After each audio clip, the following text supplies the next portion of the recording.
हमारी कहानी एक ऐसे लड़के से शुरू होती है जिसका पेट कभी न भरने वाला एक बॉटमलेस पिट है। इसीलिए उसके पेरेंट्स ने सिर्फ उसके लिए एक क्रिमेटोरियम खोल दिया। दरअसल इस प्रोफेशन का एक अनरिटन रूल है। यहाँ लाए गए डीमन बीस्ट में हमेशा थोड़ी बहुत रेसिडुअल एनर्जी बची रह जाती है। दशकों पहले दुनिया पर अचानक अनगिनत डीमन बीस्ट ने हमला कर दिया था और जिंदा रहने के लिए इंसानों को खून की भारी कीमत चुकानी पड़ी। वक्त के साथ उन्होंने डीमन ब्लड और कोर्स को कंज्यूम करके और भी ज्यादा ताकतवर होना सीख लिया। लेकिन पीछे छूट गए कार्कसेस एक बहुत बड़ी प्रॉब्लम बन गए। चाहे कच्चा हो या पका हुआ, जिसने भी इस मीट को खाया उसकी मौत पक्की थी। No exceptions. फिर भी हर साल हजारों बीस्ट मारे जाते हैं। अगर इन कार्कसेस को जल्दी हैंडल नहीं किया गया तो ये सोर्सेज ऑफ पोल्यूशन बन जाते हैं। और ठीक इसी वजह से डीमन क्रेमेटोरियम्स बनाए गए थे।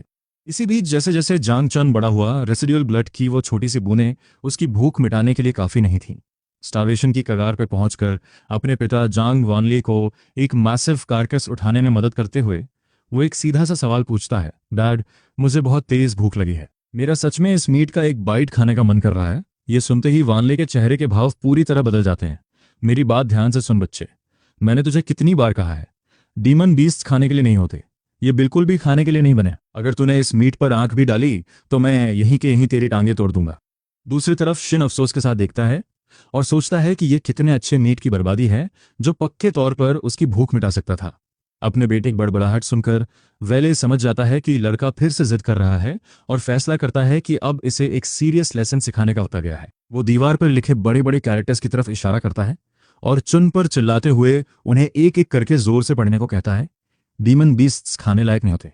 जो भी इन्हें खाएगा उसकी आंखें लाल हो जाएंगी और वो सोर्सेज ऑफ पोल्यूशन में बदल जाएगा। चुन उधर ही देखता है जहां उसके पिता इशारा कर रहे थे, लेकिन वो इतना ड्राउजी था कि दीवार पर लिखे शब्दों को मुश्किल से ही पढ़ पा रहा था। उसके इस बेतुके जवाब ने पल भर के लिए उसके पिता को गुस्से से भर दिया, लेकिन लड़के की मासूम आंखों को देखकर वैनली का गुस्सा पलक झपकते ही गायब हो जाता है। अंदर ही अंदर उसे गिल्ट का एक गहरा एहसास होता है। उसके बेटे ने अपने जन्म के दिन से लेकर आज तक कभी भी पेट भरा हुआ महसूस नहीं किया था। वो कहता है, ये ऐसा नहीं है कि तू खाना नहीं चाहता, बल्कि ये मेरी हार है कि मैं तुझे खिला नहीं पाया। लेकिन ये मीट सच में एक पॉइजन है। मैं जाकर डिनर देखता हूँ। फिलहाल के लिए तू अकेले ही इन कुछ कार्कसेस को हैंडल कर ले, वानली कहता है, और वहां से दूर जाते हुए उसकी परछाई धीरे धीरे गायब हो जाती है।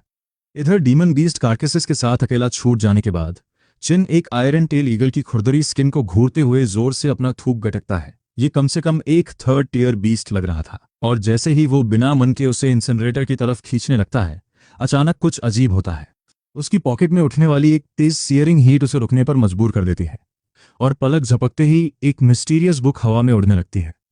वो हैरानी से सोचता है कि कैसे एक दोस्त के लिए खरीदी गई साधारण सी पिक्चर बुक इस तरह बदल सकती है, लेकिन उसके पास रिएक्ट करने का वक्त ही नहीं था। एक ब्राइट फ्लैश उसकी आंखों को अंधा कर देती है और जब वो आखिरकार अपनी आंखें खोलता है तो वो गोल्डन बुक सीधे उसके दिमाग के अंदर गायब हो चुकी थी। वो बिना सोचे समझे अपना सिर झटकता है, लेकिन तभी उसकी आंखों के सामने बड़े बड़े गोल्डन कैरेक्टर्स हवा में तैरने लगते हैं। एक ऐसा नजारा जिसने उसे पूरी तरह सुन्न कर दिया था। वो सोचता है कि क्या आखिरकार भगवान को उसके खाली पेट पे तरस आ ही गया। हालांकि उसे बिल्कुल अंदाजा नहीं था कि ये ट्रेजर असल में क्या है। पल भर की खामोशी के बाद वो अपने इरादों को मजबूत करता है और खुद से कहता है कि दौलत और किस्मत सब भगवान के हाथ में है। वो जंग में मरने के लिए तैयार था, लेकिन भूख से मरना उसे कतई मंजूर नहीं था। उधर तभी उसके पेरेंट्स तेजी से भागते हुए उसके पास वापस आते हैं। उसकी माँ याओ जिंग घबराहट में चिल्लाते हुए कहती है कि उन्हें कुछ वक्त के लिए बाहर जाना पड़ेगा क्योंकि नेक्स्ट सिटी में रहने वाले उसके ग्रेट अंकल की हालत बहुत नाजुक है। चुन, जो पहले से ही डीमन मीट को चखने का बहाना ढूंढने में लगा हुआ था, उसके दिमाग में जो पहला ख्याल आया उसने बिना सोचे समझे बोल दिया, ये तो बहुत शानदार मौत है। उसके ऐसा कहते ही वहां की हवा एकदम ठंडी पड़ जाती है और उसकी माँ के चेहरे पर गुस्सा छा जाता है। वो उससे पूछती है कि उसके कहने का आखिर क्या मतलब है, और अपनी गलती का एहसास होते ही चिन एक डेस्परेट एक्सक्यूज बनाने के लिए छटपटाने लगता है। वो सफाई देते हुए कहता है कि उसका मतलब था कि यह बहुत जल्दी हो गया, और जोर से सोचता है कि उसके ग्रेट अंकल को इतनी कच्ची उम्र में क्यों गुजरना पड़ रहा है। आखिर 80 साल तो एक एडवेंचर के लिए जिंदगी का प्राइम टाइम होता है। याओ जिंग बस नाक भौं से कोड़ती है और उसे घर पे रहकर तमीज से बर्ताव करने को कहती है। उसने पहले ही उसके स्कूल में कॉल करके लीव ऑफ एब्सेंस की रिक्वेस्ट डाल दी थी और उसे समझा दिया था कि उनके पीछे से उसे क्या क्या करना है। अगर कोई भी डीमन बीस्ट लेकर आता है तो उसे स्टैंडर्ड प्रोसीजर फॉलो करना है। एक ऐसा मौका जिसने अंदर ही अंदर चुन को खुशी से उछलने पर मजबूर कर दिया था। चूंकि वो मुश्किल से ही अपना पेट भर पाता था, इसलिए वो स्कूल में कभी भी अपने कल्टीवेशन लेसन्स के साथ तालमेल नहीं बिठा पाया था। वैसे भी एक क्रेमेटोरियम के फ्यूचर मैनेजर के तौर पर उसे लगता था कि उसके हायर एजुकेशन के चांसेस तो शुरुआत में ही डेड ऑन अराइवल हो गए थे। अपनी एक्साइटमेंट को दबाते हुए वो उन्हें एक सेफ ट्रिप की शुभकामनाएं देता है, जबकि उसके पिता वानली उसे अभी भी एक गहरी चिंता के साथ देख रहे थे। अपने बेटे के समझदार लगने वाले चेहरे को देखकर वॉनली एक गहरी सांस लेता है और कहता है कि उसने कैबिनेट में कुछ पैसे रख दिए हैं ताकि अगर भूख बर्दाश्त से बाहर हो जाए तो कहाँ आए। वो चुन को सुझाव देता है कि वो एक bottle demon beast essence blood खरीद ले और अपनी माँ को परेशान करना बंद कर दे। चिन तुरंत वादा करता है कि वो समझ गया है। इसी बीच उसके पेरेंट्स के जाने के 1 घंटे बाद हम देखते हैं कि चिन उस आयरन टेल ईगल को पकाने के लिए इंग्रेडिएंट्स इकट्ठा करने के इरादे से एक ट्रेडिशनल मेडिसिन शॉप की तरफ बढ़ रहा है। वो शॉपकीपर अंकल जॉन को उनके स्टॉक की गिरती हुई क्वालिटी को लेकर चढ़ाता है और मजाक में फेक्स बेचने के जुर्म में रिपोर्ट करने की धमकी भी देता है। ओल्ड जॉन हंसते हुए बात टाल देते हैं और दावा करते हैं कि फेक हर्ब्स बेचना वैसे भी ज्यादा आसान है, और दोनों कुछ पल के लिए हल्की फुल्की आइडल बैंटर करते हैं। चुन अपनी शॉपिंग लिस्ट उन्हें थमा देता है, जिस पर ओल्ड जॉन एक सरसरी निगाह डालते हैं और कहते हैं कि इसमें तो बस कुछ इनएक्सपेंसिव ट्राइफल्स ही हैं। वो चुन से खुद ही हर्ब्स निकालने को कहते हैं। बिल सेटल करने के बाद वो नौजवान तेजी से अपने घर की तरफ वापस निकल पड़ता है, लेकिन रास्ते में एक जानी पहचानी शक्ल उसके सामने आ खड़ी होती है, जिसे देखते ही चिन का पूरा शरीर पल भर में तनाव से भर जाता है। आवाज गूंजती है, लिटिल बॉटल इधर आ। वो आवाज उसी निकनेम का इस्तेमाल करती है जो चुन को स्कूल में मिला था। बचपन से ही उसे जिंदा रहने के लिए डीमन बीस्ट एसेंस ब्लड की जरूरत पड़ती थी, लेकिन इसकी कीमत अक्सर उसके परिवार की मामूली हैसियत से बहुत बाहर होती थी। स्कूल के दिनों में उसे अक्सर उन एसेंस बॉटल्स में बची खुची बूंदों को चाटना पड़ता था जो स्कूल की तरफ से स्टूडेंट्स को दी जाती थी।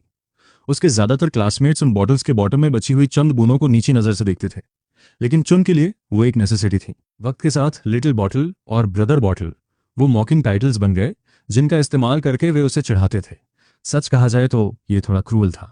वापस प्रेजेंट में आते हुए वो पलटता है और एक चापलूसी भरी मुस्कान बिखेरते हुए उस आदमी को अपने बिलवेड प्रिंसिपल के रूप में ग्रीट करता है। लेकिन प्रिंसिपल उसके इस नाटक में फंसने वाले नहीं थे, और वो कहते हैं कि वो खास तौर पर चुन को ढूंढने और उसे एक स्टर्न वार्निंग देने के लिए आए हैं। वो उस लड़के को लॉनलन का इस्तेमाल करके फ्री फूड और ड्रिंक्स एंटने से बाज आने को कहते हैं और शिकायत करते हैं कि उसकी इस हरकत से खुद उनकी रेपुटेशन मिट्टी में मिल रही है। अगले 5 मिनट तक प्रिंसिपल का मुंह 1 सेकंड के लिए भी बंद नहीं होता और वो एक के बाद एक रिलेंटलेस और हीटेड लेक्चर देना शुरू कर देते हैं। जिस लान की वो बात कर रहे थे वो डोंग फैंग लान थी, एक ऐसी लड़की जिसने अपने पिता के डीमन बीस्ट से लड़ते हुए मारे जाने के बाद उसके स्कूल में ट्रांसफर लिया था। ये बात सब जानते थे कि चुन और डोंग फैंग लान बचपन के दोस्त थे, लेकिन जैसे जैसे वक्त बीता उनके रास्ते अलग होने लगे। जैसे जैसे चिन की भूख बढ़ती गई, डोंग फैंग लान और भी ज्यादा आउटस्टैंडिंग होती गई और उसके चाहने वालों की भीड़ बढ़ने लगी, और यहीं से उसने अपना खेल शुरू किया। उसने एक ऐसा डिसीजन लिया था जो पूरी तरह से लैन की मर्जी के खिलाफ था। जो भी चाहता था कि वो उसे अकेला छोड़ दे, उसे कीमत चुकानी पड़ती थी, और शुरुआत कम से कम 5 बॉटल्स ऑफ एसेंस ब्लड से होती थी। जब तक वो अपनी यादों से बाहर आता है, हम देखते हैं कि वो अपनी इस छोटी सी स्कीम के जरिए several 100 bottles of demon beast essence blood इकट्ठा करने में कामयाब होया था। उधर प्रिंसिपल का डेली लेक्चर आखिरकार खत्म होने की कगार पर था, और चिन के चेहरे पर हमेशा की तरह वही बेफिक्री देखकर वो फ्रस्ट्रेशन में एक गहरी सांस लेते हैं। वो एक फाइनल वार्निंग देते हुए चिन को ल्यूजी नाम के एक स्टूडेंट से दूर रहने के लिए कहते हैं। चूंकि वो लड़का एक बहुत ही पावरफुल बैकग्राउंड से आता था, प्रिंसिपल उसे सावधान रहने की चेतावनी देते हैं, वरना ली उसके साथ पूरा हिसाब बराबर कर लेगा। फिर हैरान करते हुए वो चिन के हाथ में एसेंस ब्लड की कुछ और बॉटल्स थमा देते हैं। वो बड़बड़ाते हैं कि उन्हें नहीं पता कि आखिर चिन का पेट कैसे काम करता है, और कहते हैं कि उनके खुद के पोते ने भी कभी इतना कंज्यूम नहीं किया जितना इस लड़के ने कर लिया है। प्रिंसिपल झल्लाते हुए कहते हैं कि ऐसा लगता है जैसे चिन कुछ भी और सब कुछ खा सकता है, और फिर पीछे मुड़कर धीमी आवाज में गालियां बकते हुए वहां से चले जाते हैं। दूसरी तरफ हम वापस इंसिनरेशन रूम में लौटते हैं, जहां चुन जल्दबाजी में एक आयरन पॉट तैयार करता है और उस आयरन टेल ईगल को छोटे छोटे टुकड़ों में काटना शुरू कर देता है। वो उस मीट को पॉट में डालता है और उसे आधे घंटे से भी ज्यादा वक्त तक धीमी आंच पर पकने देता है, जब तक कि एक माउथ वाटरिंग अरोमा पूरी हवा में नहीं फैल जाती। जैसे जैसे वक्त गुजरता है, उस डिलिशियस सेंट को रोकना उसके लिए मुश्किल होता जाता है, जब तक कि आखिरकार वो खुद पर काबू नहीं रख पाता। जिस पल वो एक ड्राइड मशरूम का टुकड़ा चखता है, उसके दिमाग में एब्सोल्युटली डिलिशियस जैसे शब्द गूंज उठते हैं, जो कि सच में एक गजब का रिएक्शन था। और उसी पल जैसे ही वो मशरूम गले से नीचे उतरता है, उसे एहसास होता है कि उसे बिल्कुल डीमन बीस्ट एसेंस ब्लड पीने जैसी ही सेंसेशन महसूस हो रही है। हालांकि वो फीलिंग बहुत ज्यादा इंटेंस नहीं थी, लेकिन फिर भी वो साफ तौर पर उस एनर्जी को अपने शरीर में दौड़ते हुए महसूस कर सकता था, जिसने उसे पूरी तरह चौंका दिया था। इसलिए वो बिना किसी परवाह के अपना पेट भरकर खाने का फैसला करता है। वो सोचता है कि अगर उसे मरना ही है तो क्यों न पेट भरकर मारा जाए। इसके अलावा वो खुद से कहता है कि अगर वो उनके सिर पर एक बोझ बनकर नहीं रहेगा, तो उसके पेरेंट्स हमेशा एक नई शुरुआत कर सकते हैं और एक और बच्चा पैदा कर सकते हैं। देखा जाए तो यह सच में एक बेहद डार्क थॉट था। यह सब सोचते हुए वो और भी ज़्यादा पागलों की तरह खाने लगता है और महज आधे घंटे के अंदर उसने हड्डियों के अंदर से मैरो को भी 5 बार चूस लिया था। इतने सालों में पहली बार उसे आखिरकार समझ आया कि पूरी तरह से सेटिस्फाइड और पेट भरा होने का एहसास कैसा होता है। वो सोचता है कि इतने सालों की वो भूख और सैक्रिफाइस आखिर किस लिए था। लेकिन जैसे ही वो अपने उस पहले भरपेट खाने के बारे में सोच ही रहा था, हालात बदलने लगे। अचानक उसके पेट में एक हल्की सी डिस्कम्फर्ट उठने लगी और पलक झपकते ही उसके शरीर का एक एक सेल अजीब तरह से एक्टिव और जिंदा हो उठा, इससे पहले कि वो समझ पाता कि आखिर क्या हो रहा है। एनर्जी का एक जबरदस्त तूफान उसके लिम्स और उसके पूरे वजूद में दौड़ने लगा। वो सोचता है कि क्या ये स्कूल का वही फ्रस्ट्रेशन था जो अब बाहर आ रहा था। सालों से वो इतना भूखा था कि उसका पेट सचमुच उसकी स्पाइन से जा लगा था। उस वक्त वो एक कल्टीवेटर बनने के लिए एनर्जी की एक छोटी सी चिंगारी भी नहीं जुटा पाता था, लेकिन अब जब उसका पेट भर चुका था, उसकी पावर अचानक से जाग रही थी। उसे एहसास हुआ कि असल में उसके शरीर को इससे पहले कभी सेटिस्फैक्शन मिला ही नहीं था, और जहां एक तरफ वो खुशी से भर उठा था, वहीं उसने गौर किया कि उसका ट्रांसफॉर्मेशन अभी खत्म नहीं हुआ था। अचानक उसकी आंखों के सामने एक गोल्डन लाइट चमक उठती है और तुरंत बाद उसके दिमाग के अंदर एक कॉम्प्लेक्स एनर्जी सर्कुलेशन मैप उभर आता है। वो पूरी तरह से इनक्रेडुलस था, क्योंकि सब यही मानते थे कि कोई भी इंसान स्किल्स सिर्फ महंगी डीमन पिल्स खाकर ही हासिल कर सकता है। महज एक कारकस खाकर उसे ये सब कैसे मिल सकता है?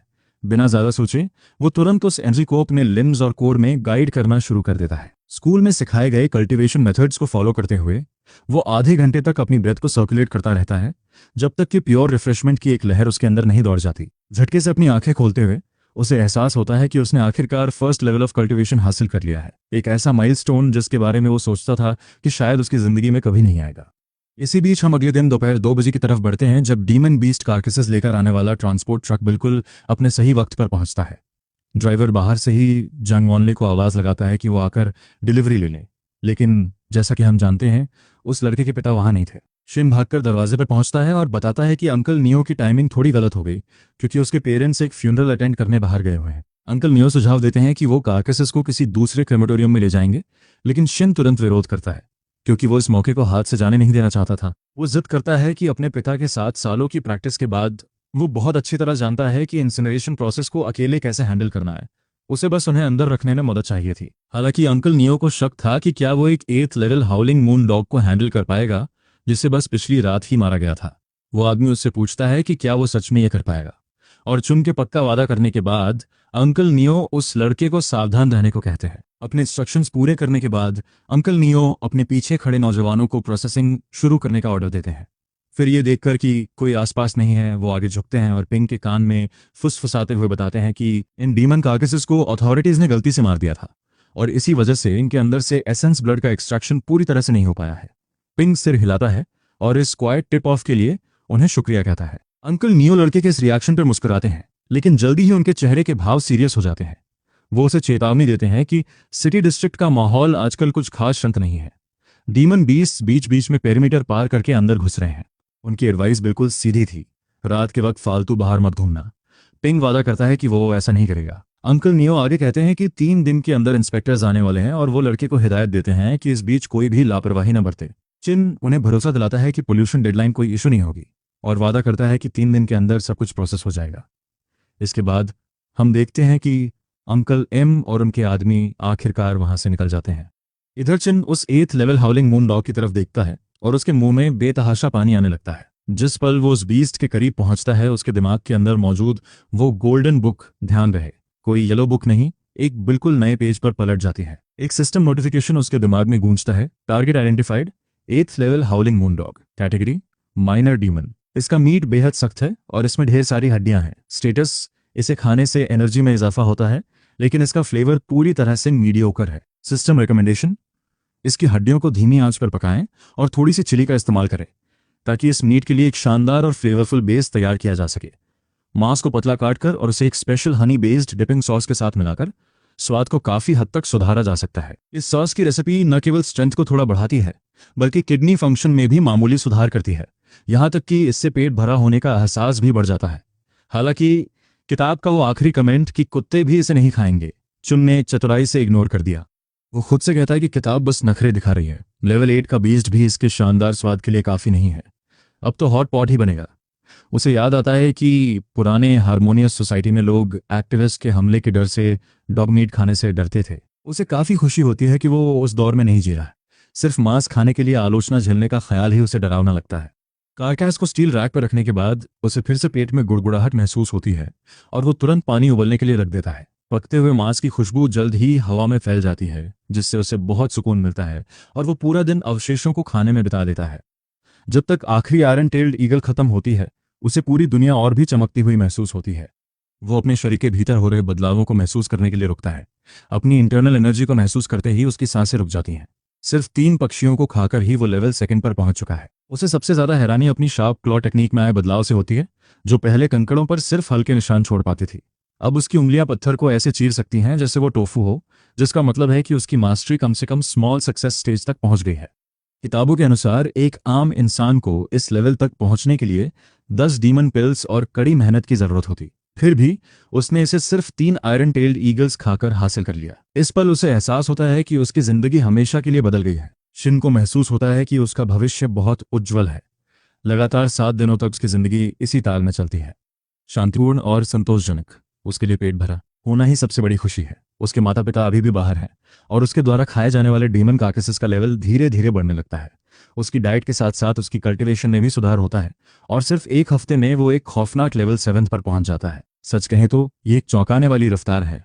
उसकी शार्प क्लॉ टेक्निक अब ग्रैंड सक्सेस स्टेज पर पहुंच चुकी है, जो किसी भी साधारण साधक के लेवल से कहीं ज्यादा है। इस स्टेज पर उसका हुनर अब प्रॉक्सिमिटी रैंक के करीब वाले बीस्ट को भी गंभीर चोट पहुंचा सकता है, भले ही उसकी अपनी कल्टीवेशन अभी उस दायरे में न पहुंची हो। एक रात अपना रोज का डीमन मील खत्म करने के बाद वो गहरी साधना कल्टीवेशन में होता है। तभी अचानक उसे मुख्य द्वार पर हलचल सुनाई देती है। वो अपनी भौहें सिकोड़ता है, ये सोचते हुए कि इतनी रात को कौन आएगा। जब वो लिविंग रूम की ओर बढ़ता है और एक कैबिनेट खोलता है तो ठीक आधी रात का समय हो रहा होता है। वो एक स्टील ब्लेड बाहर निकालता है, जो उसके पिता की सबसे कीमती चीज है। आम लोग इतनी रात को क्रेमेटोरियम नहीं आते, इसलिए वो अपने जूते पहनता है और सतर्क होकर दरवाजे को देखता है। उसकी नाक फड़कती है। वो एक गहरी सांस लेता है और उसके चेहरे के हाव भाव तुरंत बदल जाते हैं। शहर की दीवारों के अंदर एक डीमन बीस्ट, ये बहुत ही असामान्य है। यहां तक कि उपनगरों सबर्ब्स में भी दीवारों के भीतर अचानक किसी डीमन का दिखना कम से कम संदिग्ध तो है ही। कुछ दिन पहले की अंकल नियो की चेतावनियों को याद करते हुए उसे एक बात समझ आती है। क्या क्रीमेटोरियम के पास कोई स्पेशल रिफ्ट हो सकता है? यह विचार ही उसकी रीढ़ में सिहरन पैदा कर देता है। 13 शहर स्पेशल रिफ्ट्स पर सख्त नियंत्रण रखते हैं, खासकर जंगली और अनरजिस्टर्ड वालों पर। उसे बाहर से एक गंध आती है। वहां एक बीस्ट है जिसका कल्टीवेशन लेवल लगभग रैंक 5 के आसपास है। यह हाउलिंग मून डॉग खाने से मिली एक नई खूबी है। उसकी ग्रैंड सक्सेस वाली सूंघने की शक्ति 100 मीटर के भीतर खतरे का पता लगा सकती है और ताकत का अंदाजा भी लगा सकती है। उसकी आंखों में अनिश्चितता झलकती है। मन ही मन वो इस बात को लेकर उलझा हुआ है कि इसकी रिपोर्ट सिटी डिफेंस टीम को दे या मामला अपने हाथों में ले ले। अतीत में उसकी पहली प्रवृत्ति मदद के लिए बुलाने की होती, लेकिन अब वो हिचकिचाता है। आखिर अब वो बेबस नहीं है। उसकी नई ताकत से उपजी एक बेचैनी और कातिलाना प्रवृत्ति, किलर इंस्टिंक्ट, उसके भीतर जगती है। आखिर वो शार्प क्लॉ का रैंक 7th मास्टर है। वो सोचता है कि क्या उसे जोखिम उठाना चाहिए। अगर वो सफल हो गया तो इनाम बहुत बड़ा हो सकता है। प्रॉक्सिमिटी रैंक अब उसकी पहुंच के बहुत करीब है। वो अपना फैसला कर लेता है। बहुत ज्यादा ताकतवर होने की शिकायत भला कौन करेगा। वो बाहर इंतजार कर रहे बीस्ट पर अपने हुनर आजमाने का फैसला करता है। स्टील ब्लेड को मजबूती से पकड़कर वो दरवाजा खोलता है। हालांकि जैसे ही वो बीस्ट को देखता है, वो तुरंत अपने प्लान पर दोबारा विचार करता है। उसने स्टील ब्लेड इस्तेमाल करने का सोचा था, लेकिन उसके सामने जो दुश्मन था वो एक चूहा था, एक विशाल जीव जो खुद चिन से छोटा नहीं था। उसके दांत किसी जंगली सुअर की तरह खूंखार थे। उसकी आंखें गुस्से से लाल चमक रही थीं और उसके जबड़ों से लार टपक रही थी। बीस्ट साफ तौर पर भूखा था, लेकिन चिन ने बस एक गहरी सांस ली और मुस्कुराहट के साथ चूहे को आगे आने का इशारा किया। उसने उसे करीब आने के लिए उकसाया और उकसावे में आकर या फिर भूख की वजह से चूहे ने हवा में उसकी ओर छलांग लगा दी। उसने उसे घूरकर देखा, यह सबक याद करते हुए कि जब किसी डीमन बीस्ट का सामना हो तो कभी डर नहीं दिखाना चाहिए। इंसान को और भी भयानक बनना चाहिए। सच कहें तो उसका कल्टीवेशन लेवल पहले से ही उस बीस्ट पर भारी था और जैसे ही उसने छलांग लगाई, उसकी आंखों में एक सुनहरी रोशनी चमकी। मौके का फायदा उठाते हुए उसने अपनी ऊर्जा को शार्प क्लॉ में डाला, अपना वजन बदला और पूरी ताकत से अपना दायां हाथ चलाया। एक ही झटके में चूहा तड़पने लगा। उसकी रीढ़ की हड्डी के आर पार उंगलियों के 5 गहरे छेद हो गए थे। वो ठहाका मारकर हंस पड़ा और जानपिंग जैसे ताकतवर इंसान को चुनौती देने के लिए उस मामूली चूहे का मजाक उड़ाया। ये शुद्ध युवा अहंकार का पल था, लेकिन तुरंत बाद उसके पैर कांपने लगे। उसने बहुत ज्यादा ताकत का इस्तेमाल कर लिया था। दोबारा संभलने में उसे पूरा 1 मिनट लगा। इसके बाद वो कारकस को चीर फाड़ के लिए क्रिमेशन रूम में खींच कर ले गया। जैसा कि उम्मीद थी, मूंग के दाने के आकार का एक ग्रीन कोर दिखाई दिया। हालांकि इसमें से काफ़ी गंदी और तीखी गंध आ रही थी। उसकी इसे खाने की कोई इच्छा नहीं थी, इसलिए उसने इसे बाद में अपने कर्ज चुकाने के लिए एक बोतल में डाल दिया। कई खाली बोतलों को एसेंस ब्लड से भरने के बाद उसने आखिरकार अवशेषों को इंसिनरेटर में डाल दिया और आग जला दी। उसने कुछ और बेलचा भर के ईंधन डाला, दरवाज़ा बंद किया और स्पेशल रिफ्ट की तलाश में बाहर निकल गया। रास्ते में उसे कई और ग्राउंड प्लकिंग रैट्स मिले, जिनमें से हर एक का इस्तेमाल उसने शार्प क्लॉ टेक्निक पर अपनी महारत को और निखारने के लिए किया। इनमें से कोई भी चूहा कल्टीवेशन के लेवल 6 से ऊपर नहीं था, जिससे स्वाभाविक रूप से वो स्थिति को लेकर काफ़ी सकारात्मक महसूस करने लगा। किसी रिफ्ट से निकलने वाले बीस्ट्स का लेवल उसके खतरे का संकेत देता है, और चूंकि ये सिर्फ मिड टीयर थे, तो इस रिफ्ट का लेवल शायद लेवल 9 पर ही खत्म हो जाता होगा। हम जानते हैं कि ये रिफ्ट्स अक्सर फ्रैगमेंटेड रिम्स, प्राचीन महाद्वीपों के टुकड़ों, छिपी हुई झीलों या यहाँ तक कि खोए हुए महासागरों तक ले जाते हैं। भले ही यहाँ के बीस्ट कमजोर थे, लेकिन खजाने नहीं। कम लेवल के रिफ्ट्स में हाई लेवल आर्टिफैक्ट्स ढूंढकर कई लोग महान बने हैं। ये लॉटरी जीतने से भी ज्यादा रोमांचक लग रहा था। जैसे ही जांगपिंग तेजी से आगे बढ़ा, उसे घर से 1 किलोमीटर से भी कम दूरी पर एक चमकता हुआ रिफ्ट मिला। वो दरार फिशर किसी वर्टिकल आई की तरह फ्लोरेसेंट लाइट से चमक रही थी, और बिना पल गंवाए वो उसके अंदर घुस गया। जैसे ही उसने प्रवेश किया, रिफ्ट की रोशनी अचानक कम हो गई। इस बीच पूरे जिले में साउथ सिटी गार्ड्स के अलार्म बजने लगे। उपनगरों में एनर्जी फ्लक्चुएशन का पता चला था और पास के दस्तों को तुरंत इसे संभालने का आदेश दिया गया। हालांकि यह एक मामूली मामला लग रहा था, चूंकि ऊर्जा का स्तर कम था। दिग्गजों ने अपने हाई लेवल शिकार जारी रखे, जबकि एक रुकी स्क्वाड को मदद के लिए भेजा गया। तेज रोशनी की एक चमक के बाद जांगपिंग ने फिर से अपने पैरों के नीचे ठोस जमीन महसूस की और अपने नए परिवेश को देखने के लिए अपनी आंखें खोली। उसकी पीठ पर मौजूद स्टील ब्लेड उस रिफ्ट के अंधेरे में चमक रही थी, जहां 2 गहरे संकरे रास्ते बाएं और दाएं बट रहे थे। ऊपर से देखने पर दोनों रास्ते एक जैसे लग रहे थे, घने झाड़ियों से भरे जंगल। लेकिन उसने एक छिपे हुए खतरे को महसूस किया और हवा में जल्दी से एक सूंघ स्निफ ली। बाईं ओर उसे लेवल 5 या उससे ऊपर के कम से कम 1 दर्जन ग्राउंड प्लकिंग रैट्स की गंध आई। दाईं ओर केवल 7 या 8 थे। कौन सा रास्ता चुनना है, ये साफ था, और उस पल में वो कुत्ते के मांस से मिली सूंघने की शक्ति के लिए बेहद आभारी महसूस कर रहा था। उस तोहफे के बिना उसे पता ही नहीं चलता कि कैसे चुनना है। उसने दाएं रास्ते पर कदम रखा, जहां 7 या 8 चूहों ने तुरंत उस पर हमला कर दिया। उनकी आंखें गुस्से से लाल थीं, लेकिन वो बिल्कुल भी नहीं घबराया। उसकी हालिया ट्रेनिंग का मतलब था कि अब वो कोई ऐसा रुकी नहीं था जो लड़ाई से डरे। उसे ठीक से पता था कि कैसे वार करना है। अपने हथेलियों को ब्लेड की तरह इस्तेमाल करते हुए वो चकमा देने और भीषण जवाबी हमला करने के लिए अपने शरीर को घुमाता रहा।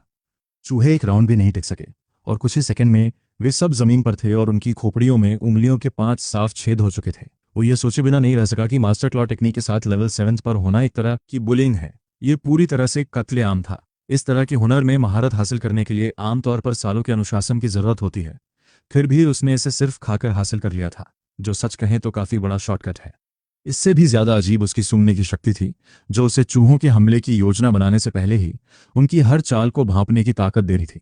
यह सच में वैसा ही लग रहा था जैसे कोई ताकतवर कमजोर को सता रहा हो, है ना? वो सीधा हुआ और 20 मिनट तक चलता रहा, जब तक कि वो संकरा रास्ता आखिरकार खुल नहीं गया। सामने का नजारा देखकर वो रुका और उलझन में अपनी भौहें सिकोड़ ली। ये एक मंदिर था। हालांकि सावधानी से सूंघने पर उसे किसी तत्काल खतरे का पता नहीं चला। वो हैरान था कि बुद्धास लाइट से सराबोर एक शांत मंदिर यहाँ कैसे हो सकता है। तभी हमें एक दूर की घंटी की गूंज सुनाई दी। मंदिर के फाटकों से एक यंग नॉविस मॉन्क बाहर निकला, जिसने शानदार लबादा पहना हुआ था और एक बड़ी चमकती मुस्कुराहट के साथ जांगपिंग के पास आया। भिक्षु ने उसका गर्मजोशी से स्वागत किया और कहा कि रिफ्ट खुलने के बाद यहाँ आने वाला वो पहला मेहमान है। जांगपिंग पूरी तरह से चकित था। उसे उम्मीद थी कि वो राक्षसों से लड़ेगा, लेकिन यहाँ उसका स्वागत किसी सम्मानित अतिथि की तरह किया जा रहा था। उसे सच में उस भिक्षु से किसी खतरे की गंध नहीं आ रही थी, इसलिए उसने साथ देने का फैसला किया और बताया कि वो बस इत्तेफाक से इस जगह पर आ गया है। जब उसने पूछा कि उन्हें कैसे पता चला कि वो आ रहा है, तो भिक्षु ने बताया कि माउंट 1000 बुद्धास एक सुरक्षा चक्र फॉर्मेशन से सुरक्षित है, जिसने उसके आने का पता लगा लिया था। भिक्षु ने अफसोस जताते हुए कहा कि कई दिनों से उनके फाटकों के बाहर राक्षस उत्पात मचा रहे हैं, जिससे वे तब तक फंसे हुए और बेबस थे जब तक कि जांगपिंग नहीं आ गया। जांगपिंग को इस पर विश्वास करना थोड़ा मुश्किल लगा। अगर पहाड़ इतना शक्तिशाली था तो उसने सोचा कि वे खुद राक्षसों का सफाया क्यों नहीं कर सकते। उसके मन में एक चुभता हुआ सवाल भी था। अगर उनका डिफेंसिव फॉर्मेशन इतना मजबूत था तो वे महज मामूली जानवरों द्वारा अंदर कैसे फंस सकते थे। यहाँ हम उसे यह समझने की कोशिश करते हुए देखते हैं कि यह भिक्षु असल में किस तरह का प्राणी है। जैसे जैसे नौसिखिए ने बताया कि फॉर्मेशन कमजोर पड़ रहा है, भिक्षु ने दावा किया कि वे केवल मंदिर परिसर की रक्षा कर पा रहे हैं और उसे अंदर आने का न्योता दिया। जांगपिंग ने सावधानी से सिर हिलाया। चूंकि वो इतनी दूर आ चुका था, वो अब पीछे हटने वाला नहीं था।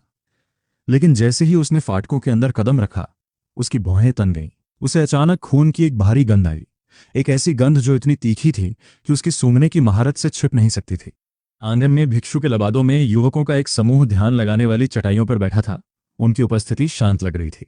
पहली नजर में वे बड़ी भक्ति के साथ सूत्रास पढ़ रहे थे। फिर भी जांगपिंग हाई अलर्ट पर रहा, क्योंकि खून की वो धात्विक गंध उन्हीं में से आ रही थी। वो नौसिखिया, जिसका नाम लियाओ चुन था, ने उसे पीछे आने का विनम्र इशारा किया और मुस्कुराते हुए अपने चमकते सफेद दांत दिखाए। जांगपिंग तो डर के मारे लगभग मरने वाला ही था। बाहर की कम रोशनी ने बारीकियों को छुपा दिया था, लेकिन अब जब वे अंदर थे तो सच्चाई साफ दिख रही थी। जैसे ही लियाओ चुन मुस्कुराया, जांगपिंग ने उसके दांतों में फंसे कच्चे मांस के टुकड़े देखे, जिसके साथ ताज़ा खून की एक भारी और घिनौनी बदबू आ रही थी। वो सिर झुकाए उसके पीछे चलता रहा और कुछ ही देर में उसे एक शांत ध्यान कक्ष मेडिटेशन रूम में ले जाया गया, जहां लियाओ चुन मुस्कुराहट के साथ बोला।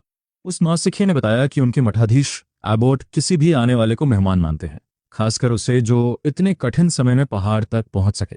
उसने जांगपिंग से कहा कि जब तक मठाधीश उससे मिलें तब तक वो आराम करे। फिर उसने कहा कि दुनियादारी के आदमी होने के नाते उसे खाने का शौक होगा ही। उसने दावा किया कि एक वाइल्ड चिकन गलती से मंदिर में भटक गया था और कल रात मर गया तो वे अपने गेस्ट के लिए सूप बना रहे थे।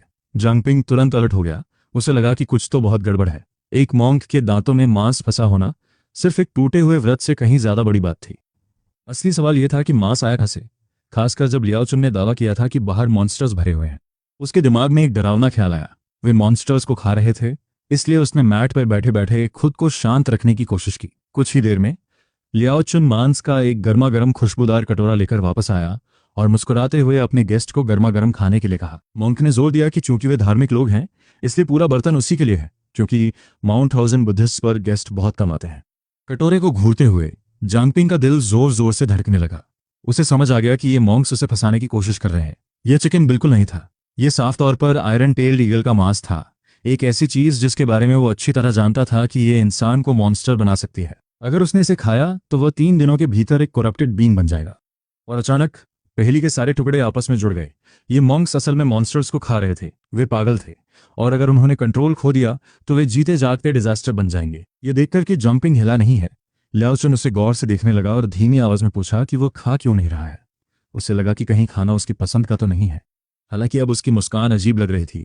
जांगपिंग ने अपना डर दिखाने की हिम्मत नहीं की। उसने जबरदस्ती हंसते हुए मॉन्क से कहा कि बात स्वाद की नहीं है, बल्कि खाना बनाने का तरीका ही गलत है। लियाओ चुन का चेहरा सख्त हो गया और उसने पूछा कि उसका क्या मतलब है, और माहौल ठंडा पड़ गया। ये मॉन्क कम से कम 9th हेवन रेल्म पर था।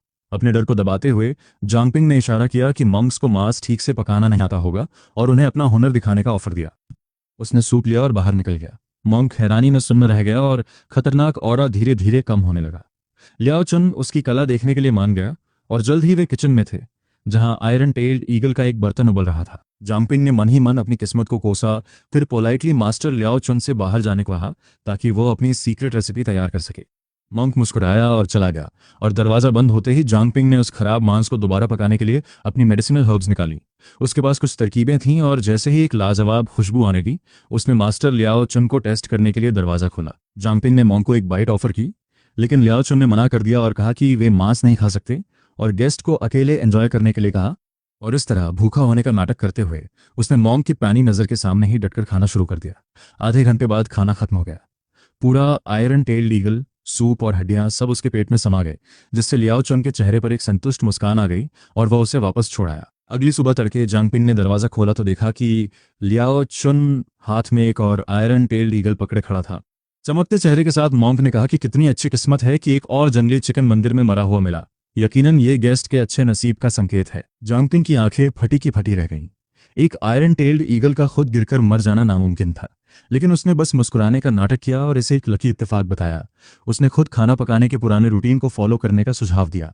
हालांकि लियाओ चुन मुस्कुराते हुए सिर हिलाया, पर उस एक्सप्रेशन ने उसकी रीढ़ में सहरन पैदा कर दी।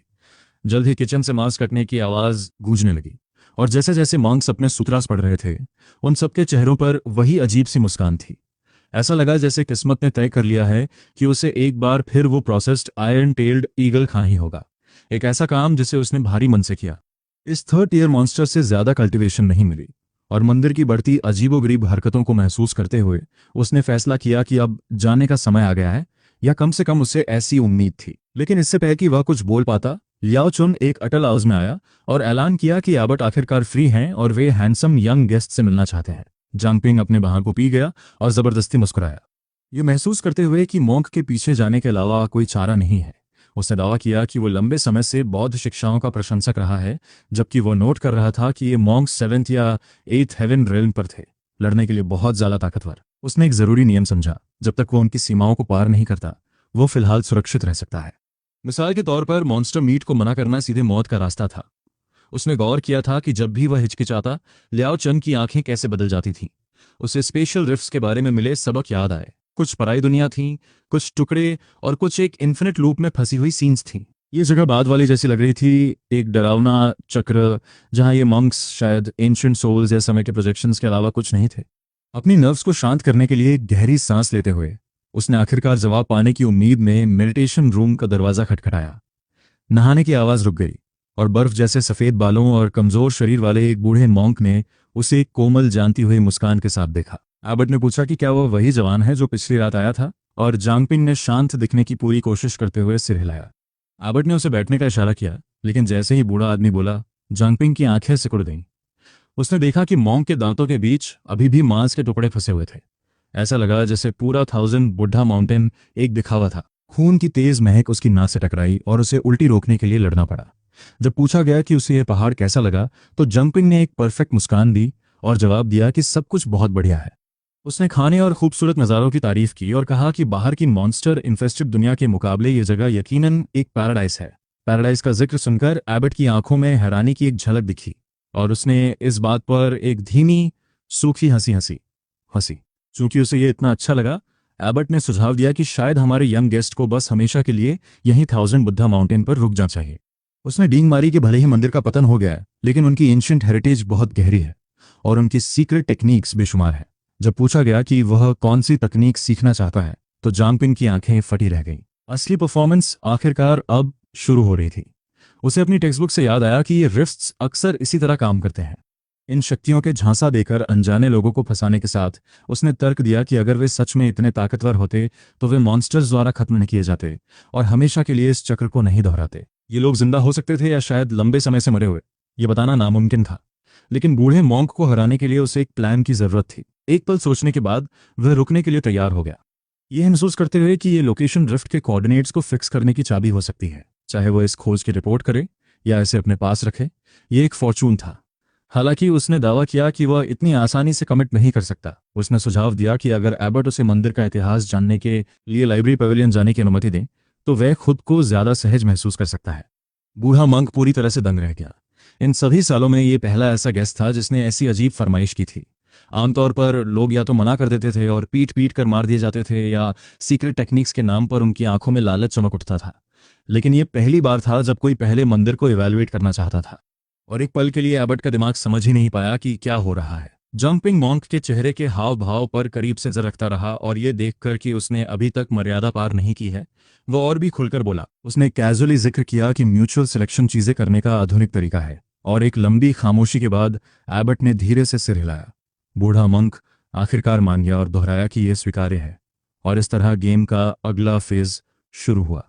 एबट ने उसे रोकने का मन बना लिया था, इसलिए उसने सिर हिलाया और लियाओ चुन को रास्ता दिखाने को कहा। बूढ़े मॉन्क को जाहिर तौर पे समझने के लिए समय चाहिए था कि क्या हो रहा है, कि जंपिंग मन ही मन हंस रहा था कि उसे कितनी आसानी से बेवकूफ़ बना दिया गया। सच कहूं तो एबट की अक्ल कम लग रही थी। वह बुरी तरह से पाखंडी था और अपने दिखावे से चिपका हुआ था। इस मॉन्स्टर वाली हालत में भी जंपिंग जानता था कि अगर मॉन्क ने उसे अभी नहीं खाया तो लियाओ चन ही शायद पहले हमला करेगा। वह लियाओ चन को संभाल सकता था, लेकिन उसकी जरूरत नहीं थी। मंदिर का इनविटेशन साफ तौर पे उसे फंसाने के लिए एक जाल था। इस पल में कई चीजें साफ हो गईं। उनके साथ जुड़ने का मतलब था आंगन में उन दिमागहीन मंत्र जपने वाले मॉन्क्स में से एक बन जाना। उसे शक था कि 1000 बुद्धा माउंटेन इसी तरह लोगों को बचाता है। आपको फायदे तो मिलते हैं, लेकिन इसमें एक डार्क पैराडॉक्स शामिल है। एक बार जब आप जुड़ जाते हैं तो छोड़ने की कीमत बहुत ज्यादा होती है। इसलिए जांगपिंग ने चालाकी से काम लिया। वह शामिल होगा, लेकिन सिर्फ इवैल्यूएशन के बाद। यह पूरी तरह से वाजिब रिक्वेस्ट थी। और जल्द ही हम उसे एक छोटी 3 मंजिला इमारत की ओर लियाओ चन के पीछे जाते देखते हैं। लियाओ चन ने समझाया कि यहीं सीक्रेट टेक्निक्स रखी जाती हैं। अब उसका लहजा बहुत दोस्ताना था, क्योंकि वह जंपिंग को अपनों में से एक समझने लगा था। उसने पहला नियम बताया, तीसरी मंजिल से केवल एक ही तकनीक चुनी जा सकती है और लालच पूरी तरह वर्जित है। जांगपिंग ने सिर हिलाया और दूसरा नियम सुना। उसे 4 घंटे के भीतर बाहर आना होगा। और फिर भारी दरवाजे खुल गए। अंदर हम अलमारियों को स्क्रोल से भरा देखते हैं। ये देखकर हैरानी हुई कि थाउजेंड बुद्धा माउंटेन के पास इतनी सारी तकनीकें थीं। सच तो यह है कि उसे इन अल्टीमेट आर्ट्स की कोई परवाह नहीं थी। उसके स्कूल की गाइडेंस टेक्निक्स इस रिफ्ट की किसी भी चीज से कहीं बेहतर थीं। यहाँ तक कि एक सीक्रेट टेक्निक भी उसके लिए बेकार थी, क्योंकि मॉडर्न रास्ता मास्टर कोर्स को इस्तेमाल करने के ज्यादा असरदार तरीके पर केंद्रित है। कौशल हासिल करने का यह सबसे सरल और मजबूत तरीका था, जबकि इन पुराने मैनुअल्स को सालों की थकाऊ पढ़ाई की जरूरत होती थी। एक मॉन्स्टर कोर तुरंत ताकत देता है, और इससे भी महत्वपूर्ण बात यह है कि मॉडर्न विरासत व्यवस्थित और अच्छी तरह से डॉक्यूमेंटेड थी। वह इतना पागल नहीं था कि एक साबित किए हुए रास्ते को छोड़कर किसी ऐसी भूतिया तकनीक को अपना ले जो बिना किसी मदद के उल्टा असर कर सकती है। वह यह सब इसलिए जानता था क्योंकि वह एक मेहनती स्टूडेंट रहा था, जिसे खासकर अजीब कहानियों से भरे कल्टिवेटर क्रॉनिकल्स पढ़ना पसंद था। उसे उन जीनियस लोगों की कहानियां याद आईं जो रिफ्ट्स में जाते थे, बेजोड़ तकनीकें ढूंढते थे और नेशनल एग्जाम्स में सबसे नीचे से सीधे टॉप पर पहुंच जाते थे। वे किस्मत के धनी थे, शान से जीते थे और सबको गलत साबित करते थे, जब तक कि उन्हें यूनिवर्सिटी पहुंचकर एक मेंटर नहीं चुनना पड़ता था। अचानक वे फंस जाते थे। कोई उन्हें नहीं अपनाता था क्योंकि वे स्टैंडर्ड रास्ते पर नहीं चलते थे, जिससे वे अकेले संघर्ष करते रह जाते जबकि बाकी लोग आगे निकल जाते। ये चेतावनी भरी कहानी आज भी 13वीं मंजिल पर युवा छात्रों को दी जाती है, ताकि वे अपनी सीमाओं से बाहर न जाएं। गहराई में जांगपिंग जानता था कि वह बाकी सबसे ज्यादा स्मार्ट नहीं है, इसलिए तीसरी मंजिल की तकनीकों में उसकी दिलचस्पी केवल समय बिताने का एक बहाना थी। उसने एक स्क्रोल खोला और पढ़ना शुरू किया। पहली मंजिल ज्यादातर अजीबोगरीब किस्सों और दिलचस्प चीजों से भरी थी। ये वही चीज थी जो उसे पसंद थी, और लगभग 2 घंटे पढ़ने के बाद उसकी नाक अचानक एक अजीब खुशबू से फड़कने लगी। ये एक अविश्वसनीय रूप से मीठी खुशबू थी, जिसे दूसरे शायद मिस कर देते, लेकिन जांगपिंग के पास सूंघने की तेज शक्ति थी जो उसे शियाओ से मिली थी।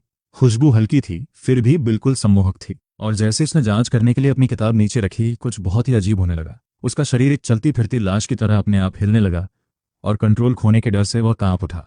उसने अपने अंगों पर दोबारा काबू पाने के लिए पूरी ताकत लगा दी, लेकिन वो बस देखता रह गया जब उसके अपने हाथ में एक बुक शेल्फ की ओर बढ़कर एक कैंडलस्टिक दबा दी। उसे लगा कि कहीं वो पागल तो नहीं हो रहा, लेकिन तभी कमरे में एक हल्की क्लिक की आवाज गूंजी, जिससे सीढ़ियों का एक गुप्त रास्ता खुल गया। रास्ता गहरा और अंधेरा था, जो नीचे एक गुप्त कक्ष की ओर ले जा रहा था। एक मोमबत्ती उठाकर उसने महसूस किया कि उसकी मर्जी के खिलाफ उसके पैर उसे नीचे ले जा रहे हैं। उसका दिमाग विरोध में चीख रहा था, लेकिन उसका शरीर नहीं सुन रहा था, और काफी देर तक चलने के बाद उसके पीछे का रास्ता एक भारी आवाज के साथ गायब हो गया। अचानक उसने अपने शरीर पर फिर से नियंत्रण पा लिया और घबराहट में चारों ओर देखते हुए चिल्लाया कि आखिर ये सब कौन कर रहा है। केवल हवा की आवाज ने उसे जवाब दिया, जो धुंध की तरह घूम रही थी, और सच कहूं तो यह बहुत सुकून देने वाला जवाब नहीं था। तभी एक आवाज गूंजी, एक महिला की आवाज, अविश्वसनीय रूप से आकर्षक और मोहक, पुकारती हुई, जांग लैंग, प्लीज आकर मुझे बचाओ। चौंक कर उसने अपनी मोमबत्ती ऊपर उठाई। उसका दिल उसकी पसलियों पर जोर जोर से धड़क रहा था। जब उसने उस पुकार के स्रोत को ढूंढना शुरू किया, वहां कोई औरत नहीं दिख रही थी, पर उसके सामने एक क्रिस्टल कॉफिन रखा था, जिससे बहुत ताकतवर स्पिरिचुअल एनर्जी निकल रही थी। ये समझकर कि डरने से कोई फायदा नहीं होगा, वो कॉफिन के पास गया, और जो उसने अंदर देखा उसे देखकर उसकी सांसें थम गईं। अंदर एक बेहद खूबसूरत औरत लेटी थी, जिसमें एक चटक लाल रंग का वेडिंग रोब पहना था। उसकी कमर इतनी पतली थी कि जैसे एक हाथ में आ जाए। लेटे हुए भी उसका फिगर बहुत स्ट्राइकिंग था, होंठ खून जैसे लाल और कॉम्प्लेक्शन ढलते सूरज की चमक जैसा। जांगपिंग ने अपनी आंखें मली।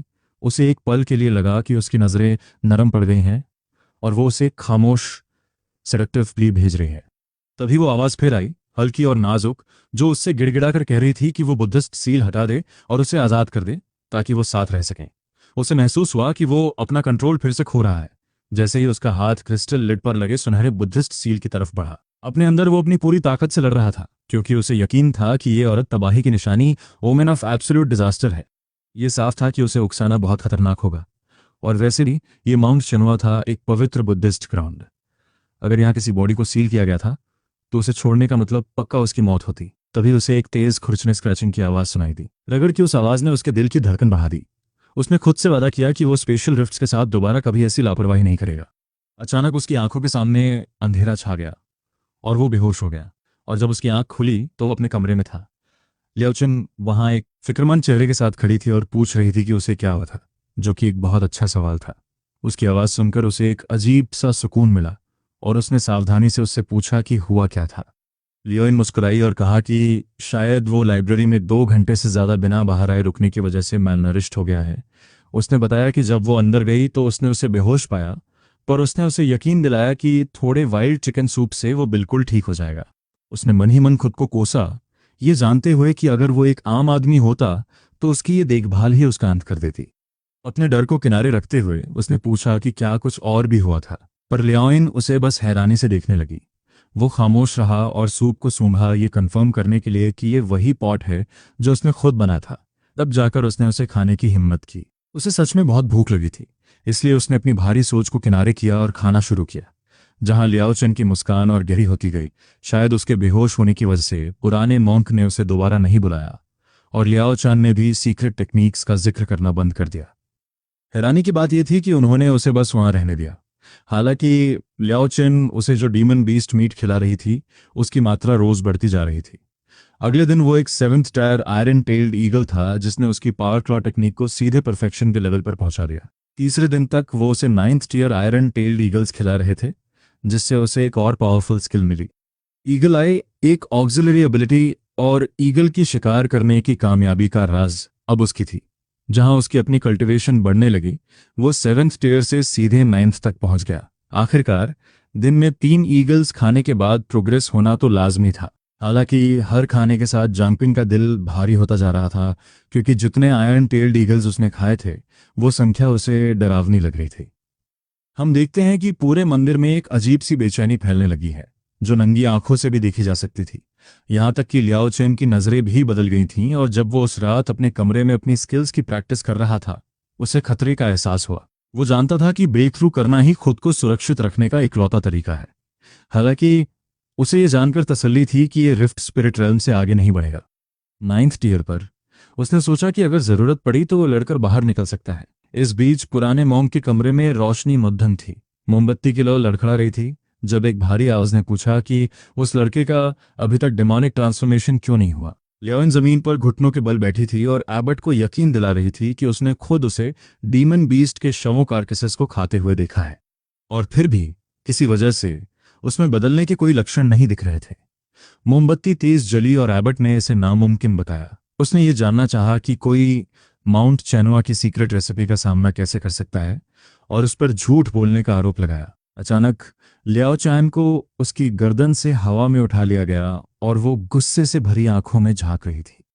बेबस होकर और हाफते हुए वो चिल्लाई कि उसकी हिम्मत नहीं कि वो उसे धोखा दे, और कसम खाई कि उसने लड़के को खाते हुए देखा है। पुराने एबर्ट ने उसे गौर से देखा और अगले दिन के लिए और ज्यादा 9th tier iron tailed eagles तैयार करने का हुक्म दिया। उसने उससे कहा कि वो अपने जूनियर ब्रदर को साथ ले और लड़के पर खुद नजर रखे, और यह भी कहा कि जो ट्रांसफॉर्म नहीं हुए उन्हें बचाया नहीं जा सकता। यही माउंट शिन्फा का नियम था, और इस जगह का भी। आखिरकार लियाओ चन को छोड़ दिया गया। वो डर से कांपते हुए हांफने लगी और बताया कि आयरन टेल्ड ईगल्स चालाक हो गए हैं और पहाड़ से दूर रह रहे हैं। उसने चेतावनी दी कि वो सिर्फ 2 दिन और उनका इंतजाम कर सकते हैं, पर एबर्ट ने उसकी बातों को अनसुना कर दिया और उन ईगल्स को महज जानवर कहा। उसने वादा किया कि वो सप्लाई का इंतजाम खुद करेगा, और इस तरह माउंट चिन्फा के आसपास के आयरन टेल्ड ईगल्स के लिए एक बहुत बुरा हफ्ता शुरू होने वाला था। लगातार 10 दिनों तक उन ईगल्स का तब तक शिकार किया गया जब तक वो खत्म होने की कगार पर नहीं पहुंच गए, जिससे पुराने एबर्ट की चिड़चिड़ाहट बढ़ती गई और ये माहौल जल्द ही मंदिर के हर इंसान फैल गया। मॉन्क्स बेचैन होने लगे, उनकी नजरें उसका पीछा ऐसे करती जैसे वो उसे खुद खा जाना चाहते हो। जंपिंग बस मुस्कुराया और लियाओन को ग्रीट किया। आखिरकार पिछले कुछ दिनों में इतने सारे डीमन बीस्ट खाने के बाद वो एक टर्निंग पॉइंट पर पहुंच गया था। जैसे ही वो अपने ब्रेक थ्रू के करीब पहुंचा, उसका मन हल्का हो गया, ये जानकर कि वो उस लेवल पर पहुंच गया है जहां उसे आसानी से हराया नहीं जा सकता। पुराना एबर्ट चाहे जो भी प्लान कर रहा हो, जंपिंग उसका सामना करने के लिए तैयार था। उसे महसूस हो रहा था कि वो इस स्पेशल रिफ्ट की आखिरी सीमा के करीब है। वो उस बाउंड्री को महसूस कर सकता था, वरना उसकी कल्टीवेशन और भी ऊपर जा सकती थी। ये ब्लेसिंग डिस्गाइज का एक क्लासिक मामला था। सच कहूं तो किसी का उसे रोज हाई लेवल डीमन मीट परोसना उसके लिए असली मजा प्योर ब्लिस था। और जैसे ही वो इस ख्याल का लुत्फ ले रहा था, पुराना एबर्ट वहां आ गया। एबर्ट ने ऐलान किया कि वो आज मेन्यू में कुछ खास लेकर आया है, और वो चीज़ें दिखाई जिन्हें उसने रिफाइंड मेडिसिनल पिल्स बताया। उसने दावा किया कि ये पिल्स उसने खुद बनाई हैं, और वो इन्हें खास तौर पर इसलिए लाया है क्योंकि ये जवान मेहमान कुछ कमज़ोर दिख रहा था। जंपिंग दंग रह गया, हालांकि अंदर ही अंदर वो हंस रहा था। उन चीज़ों को देखकर उसे समझ आ गया कि वो असल में क्या थी। ये कोई मामूली पिल्स नहीं थी, ये कॉन्सेंट्रेटेड मेडिसिन पैलेट्स थे। अपना चेहरा गंभीर रखते हुए उसने शांति से एबट को उसकी दरियादिली के लिए शुक्रिया कहा। जैसे ही उसने पैलेट्स लिए, उसे समझ आया कि उसे असल में इन्हें खाने की जरूरत नहीं है, क्योंकि डीमन मीट खाने से उसे पहले ही वो सारी स्किल्स मिल चुकी थीं जिनकी उसे जरूरत थी। उसने सोचा कि वो इन्हें बाद में बेचकर मोटी कमाई कर सकता है, जो कि गरीबी में पले एक लड़के के लिए एक प्रैक्टिकल सोच थी। पर एबट की नुकीली आंखें उसी पर टिकी रहीं। एबट ने जोर दिया कि चूंकि उसने ये पिल्स खुद बनाई हैं, तो उसे ही लड़की को इन्हें लेने के तरीके में गाइड करना चाहिए। उसने मांग की कि जांगपिंग इन्हें तुरंत निगल ले, ताकि सबसे अच्छा मेडिसिनल इफेक्ट मिले। हाँ, उसी वक्त उसी जगह पर। जांगपिंग एक पल के लिए हिचकिचाया। उसे समझ आ गया कि पुराने मॉन्क के इरादे नेक नहीं है। फिर भी उसे रत्ती भर भी डर नहीं लगा। उसे लगा कि क्या ये सिस्टम बस लेवल अप हो रहा है। उसने गौर किया था कि एबट उसे करप्ट करने के लिए हर चाल आजमा रहा था। ऐसा लगा कि जब तक वो अनपोल्यूटेड रहेगा, एबट उसे छू भी नहीं सकेगा। इसलिए वो बूढ़ा मांस से अब पिल्स पर आ गया था। पर जांगपिंग इन्हें खाने से नहीं डरता था। 13 सिटी के लोग कभी ऐसी चीजों से नहीं डरते थे, क्योंकि वो गाइडेंस टेक्निक्स पर भरोसा करते थे। ये टेक्निक्स आम कल्टीवेशन के तरीकों से अलग थीं, जो 13 सिटी के पूरे पावर सिस्टम की बुनियाद थी। 13 सिटी के मास्टर्स ने मेडिसिनल पिल्स को सुरक्षित तरीके से इस्तेमाल करने के तरीके ढूंढ लिए थे, यहाँ तक कि स्कूलों में बांटे जाने वाले रिफाइंड ब्लड एसेंस को भी। जांगपिंग मुस्कुराया और एबट को उसकी परेशानी के लिए शुक्रिया कहा, और उन रहस्यमयी मेडिसिनल पैलेट्स वाले बॉक्स की तरफ हाथ बढ़ाया। उसने एक ऐसी चुनी जो दिखने में अच्छी लग रही थी, और उसे निगलने के लिए तैयार हो गया। उसने गौर किया कि ये असल में उसका ऐसी चीज आजमाने का पहला मौका था। उसने अक्सर उस दिन का सपना देखा था जब वो शायद एक इकलौती पिल अफोर्ड कर पाएगा। अब उसका सपना एक पूरे बॉक्स के साथ पूरा हो रहा था। उसने अपनी गाइडेंस टेक्निक एक्टिवेट करते हुए बेधड़क पिल निगल ली। इस दौरान पुराना एबट शिकारी की तरह उसकी हर हरकत को देख रहा था। जैसे ही वो अंदर गई, एबट के चेहरे पर खुशी की एक झलक आई। उसे महसूस हुआ कि डिमोनिक करप्शन का पहला निशान अपना असर दिखा रहा है। पर उतनी ही जल्दी वो निशान हवा में गायब हो गए। जंपिंग ने उसका स्वाद लिया और सोचा कि ये पिल उसे क्या यूनिक बेनिफिट्स देगी। जहां दूसरों को डीमन मीट से स्किल्स मिलती थीं, वो ये देखने के लिए उत्सुक था कि एक मास्टर अल्केमिस्ट की कॉन्सेंट्रेटेड पिल उसे क्या दे सकती है। जैसे ही पिल उसके सिस्टम में पहुंची, उसके दिमाग की पुरानी किताब के पन्ने पलटने लगे, जिससे पता चला कि ये एक 8th haven iron tailed eagle की थी। इस एडल्ट डीमन बीस्ट पिल में डीमन का थोड़ा सा ब्लड लाइन और यादें थीं, और किताब ने सलाह दी कि सबसे अच्छे असर के लिए इसे बिटर कमेलिया सीड्स के साथ लिया जाए। किताब के मुताबिक ऐसा मेल डीमन ब्लड का पूरा इस्तेमाल करके यूजर की फिजिकल स्ट्रेंथ को काफी बढ़ा देगा। किताब का इवैल्यूएशन बहुत रूखा ब्लंट था। ब्लड लाइन इतनी कम थी कि ये न होने के बराबर थी। इस बात पर उसे लगभग हंसी आ गई। फिर भी उसे ये स्थिति मजेदार लगी।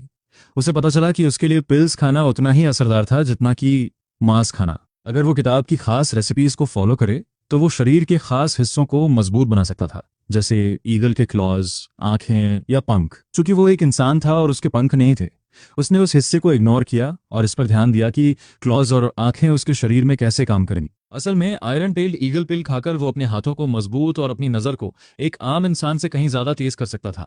ये उसकी पकड़ को बहुत घातक बना देता। हालांकि उसे थोड़ा अफसोस हुआ कि उसके पास असर बढ़ाने के लिए सही इंग्रेडिएंट्स नहीं थे। पुराना एबट उसे पूरी तरह से हक्का बक्का होकर घूरने लगा। उसने गौर किया कि लड़का असल में निराश दिख रहा था, जैसे उसे और भी चाहिए हो। मॉन्क गुस्से से भर गया। उसे समझ आ गया कि कुछ तो बहुत गलत है। उसने फैसला किया कि उसे कुदरत के इस करिश्मे फ्रीक ऑफ नेचर को किसी भी कीमत पर खत्म करना होगा। और उसके इस तरह हैरान होने के लिए उसे दोष भी कौन दे सकता था? एक लड़का जो इतना डीमन मीट और पिल्स खाता है और फिर भी करप्शन का एक भी निशान नहीं दिखता, वो वाकई में एक फ्रीक ही है। गहराई में एबट के अंदर उत्साह की एक चिंगारी जगी, और उसने सोचा कि क्या वो इस लड़के पर रिसर्च करके माउंट चिनुआ के इन रहस्यों को खोल सकता है। माउंट शिन्फुआ इतने समय तक सिर्फ एक ही फॉर्मूला के भरोसे बचा रहा, जिसने आखिरकार होने वाले डिमोनिक करप्शन को बस कुछ समय के लिए टाल दिया था। जंपिंग को देखते हुए पुराने एबट को ऐसा लगा जैसे उसे कोई अनमोल खजाना मिल गया हो। हालांकि जैसे ही उसने अपना वार करने की तैयारी की, उसके दिमाग में खतरे का एक एहसास हुआ। डर के बजाय उसे एक्साइटमेंट महसूस हुई, क्योंकि उस चेतावनी ने लड़के की भारी कीमत को कंफर्म कर दिया था। जैसे ही शाम ढली, जंपिंग को लगा कि वो काफी समय रुक चुका है और अब जाने का वक्त आ गया है। फिर भी उसे बाहर निकलने का कोई रास्ता नहीं मिल रहा था। पहाड़ से नीचे जाने का रास्ता कब का गायब हो चुका था, जिससे वो बिस्तर पर करवटें बदलता रहा। उसे एक पल के लिए भी चैन नहीं मिला। अचानक पास आते कदमों की आवाज ने खामोशी तोड़ी, और उसके बाद मोंक लियाओचिन की आवाज आई, बेनिफैक्टर, एबट ने आपको बुलाया है। जंपिंग का दिल बैठ गया। उसने पूरे दिन एबट के चेहरे पर कुछ गलत महसूस किया था, और वो जानता था कि यह आधी रात का बुलावा किसी दोस्ताना बातचीत के लिए नहीं है। उसने अचानक अपना दायां हाथ हिलाया, अपनी ग्रैंड मास्टर लेवल स्ट्रेंथ की ताकत को महसूस किया, जिससे उसे जरूरी सुरक्षा का एहसास मिला। उसकी grand master level skill spirit tranquillity, उसका आखिरी तुरुप का पत्ता अल्टीमेट ट्रम्प कार्ड थी, जैसे ही उसने अपने दरवाजे के बाहर जो भी था उसका सामना करने की तैयारी की, पर जैसे ही उसने दरवाजा खोला, एक स्टाफ तेजी से उसके सिर की तरफ आया। ये एक जानलेवा हमला, विशेष एम्बुश था। उसने तुरंत अपनी पावर क्लॉ एक्टिवेट की। उसने एक हाथ से स्टाफ को पकड़ लिया और उसे बिल्कुल थाम दिया, जिससे लियाओ चांद सदमे से सुन्न रह गया। जैसे ही जांगपिंग उसे देखकर मुस्कुराया, उसने शांति से पूछा कि क्या हो रहा है। जहां लियाओ चैन का चेहरा गहरा लाल पड़ गया, जैसे ही उसके साथी मॉन्क्स सायों से बाहर आने लगे। उनके चेहरे नफरत से बिगड़े हुए थे और उनकी आंखें एक बेतहाशा खूनी प्यास से भरी थीं। डिमोनिक करप्शन की वो साफ महक। लियाओ चुन पागलों की तरह हंसा और उन्हें लड़के को जिंदा पकड़ने का हुक्म दिया ताकि एबट उन सबको इनाम में मेडिसिनल सूप दे। जांगपिंग ने ठंडी आह भरी, ये समझकर कि उन्होंने उसे वाकई में एक आसान शिकार समझ लिया है, और उसका साया धुंधला गया जैसे ही उसकी उंगलियां सफेद पड़ने लगीं। अपनी पावर क्लॉ और स्पिरिट ट्रैंक्विलिटी के साथ इन लो लेवल मॉन्क से निपटना आसान से भी ज्यादा था। सच कहूं तो ये उसके लिए कोई चुनौती ही नहीं थी। महज 30 सेकंड्स में लड़ाई की आवाजें अचानक थम गईं और लियाओन की हंसी खौफ के एक नकाब में बदल गई। जांगपिंग ने अपने नाखूनों से टपकते खून को देखा और हल्की मुस्कान के साथ कहा कि उसकी ये अनचाही ताकत असल में उन्हीं की पिल्स की वजह से है। ये जानते हुए कि विलेन अक्सर बहुत ज्यादा बात करने की वजह से मरते हैं, उसने अपनी हथेली मॉन्क के सिर में दे मारी, जिससे 5 छेद हो गए और वो रात के अंधेरे में देखने लगा। उसने धीरे से पूछा कि क्या एबट खुद सामने आने का इरादा रखते हैं।